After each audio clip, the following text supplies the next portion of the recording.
Salut, bienvenue dans cette vidéo où je vais t'expliquer pourquoi je ne choisis que des essences de bois locales. Dans mon atelier, il n'y a pas beaucoup de bois différents et c'est pour une raison assez simple.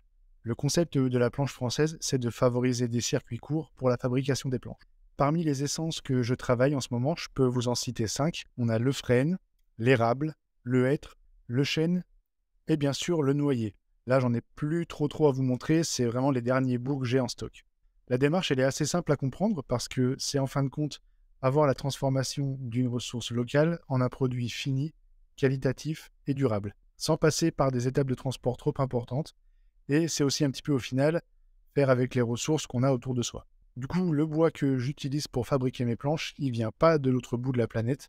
Et ça, c'est assez important pour moi. Donc vous ne verrez jamais de bois exotique dans mes planches, type Wenge, Iroko ou Padauk. Pourtant, ce sont des bois qui sont très beaux et quand on est à la recherche de nuances de couleurs pour la création de motifs, par exemple, il y a beaucoup de bois qui sont très intéressants. Mais ça ne s'inscrit pas dans la démarche de base et du coup, c'est un choix qui est entièrement assumé. Le but de travailler à partir de plusieurs essences de bois, c'est évidemment de proposer une gamme qui soit plus élargie et avoir des produits avec des nuances différentes, tout simplement parce que selon les goûts, on préfère tel ou tel type de bois. Et aussi, ce qui est super intéressant, c'est de pouvoir mixer les essences pour avoir des motifs totalement inédits.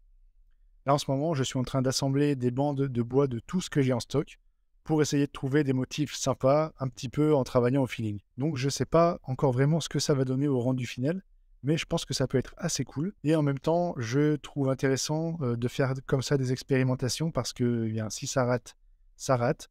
Mais ça peut aussi donner des choses auxquelles on ne s'attend pas forcément et on aura peut-être trouvé un modèle ou un concept à suivre par la suite. Donc pour en revenir aux essences de bois, en ce moment je fais plusieurs essais. Là j'ai notamment acheté un petit peu de robinier et aussi du poirier.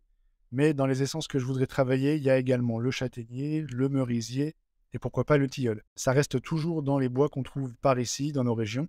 Et ce sont des bois avec des teintes un petit peu différentes. Voilà, j'espère que cette vidéo t'a plu et que ce nouveau format t'a plu aussi. Si c'est le cas, n'hésite pas à t'abonner et à liker.